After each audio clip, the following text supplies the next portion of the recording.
राधे राधे। मेरे चैनल में आप सभी का स्वागत है।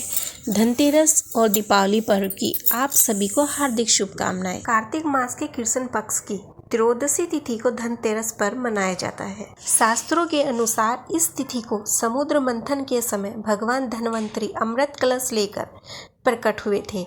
इस वजह से इस तिथि धनतेरस या धन त्रयोदशी के नाम से भी जाना जाता है। भगवान धन्वंतरी के अलावा इस दिन माता लक्ष्मी, धन के देवता कुबेर और मृत्यु के देवता यमराज की भी पूजा की जाती है। जिस तिथि को भगवान धन्वंतरी समुद्र से निकले वह कार्तिक मास के कृष्ण पक्ष की त्रयोदशी तिथि थी।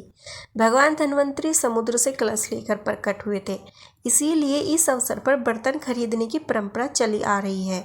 भगवान धन्वंतरी को विष्णु भगवान का अंश भी माना जाता है और इन्होंने इस पूरी दुनिया में चिकित्सा विज्ञान का प्रचार और प्रसार भी किया। भगवान धन्वंतरी के बाद माता लक्ष्मी 2 दिन बाद समुद्र से निकली थी, इसीलिए उस दिन दीपावली का पर्व मनाया जाता है। इनकी पूजा अर्चना करने से आरोग्य सुख की प्राप्ति होती है। धनतेरस पर हम कुबेर भगवान, माता लक्ष्मी की पूजा करते हैं, लेकिन हम बहुत कम जानते हैं कि इस दिन यमराज की पूजा भी की जाती है। चलिए जानते हैं धनतेरस क्यों मनाया जाता है और इसके पीछे की कहानी क्या है। बार की बात है, मृत्यु के देवता यमराज ने यमदूतों से प्रश्न किया, क्या कभी मनुष्य के प्राण लेने में तुमको कभी किसी पर दया आती है? यमदूतों ने कहा कि नहीं महाराज, हम तो केवल आपके दिए निर्देशों का पालन करते हैं। फिर यमराज ने कहा, बेझिझक होकर बताओ, क्या कभी मनुष्य के प्राण लेने में दया आई? तब एक यमदूत ने कहा, एक बार ऐसी घटना हुई है जिसको देखकर मेरा हृदय पसीज गया। एक दिन हंस नाम का राजा शिकार पर गया था। वह जंगल के रास्ते में भटक गया और भटकते भटकते दूसरे राजा की सीमा पर चला गया। वहाँ एक हेमा नाम का शासक था।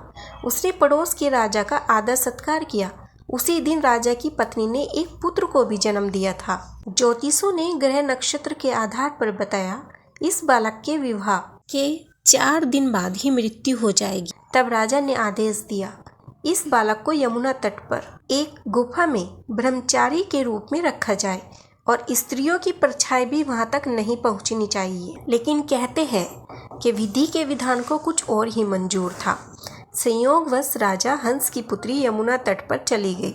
वहां राजा के पुत्र को देखा। दोनों ने गंधर्व विवाह कर लिया।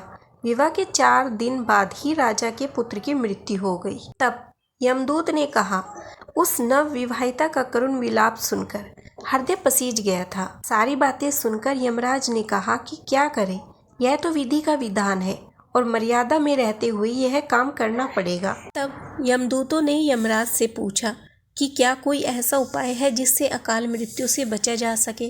तब यमराज ने कहा कि धनतेरस के दिन विधि विधान के साथ पूजा अर्चना और दीपदान करने से अकाल मृत्यु नहीं होती है। आप सभी पर भी भगवान कुबेर, माता लक्ष्मी और यमराज जी का आशीर्वाद हो।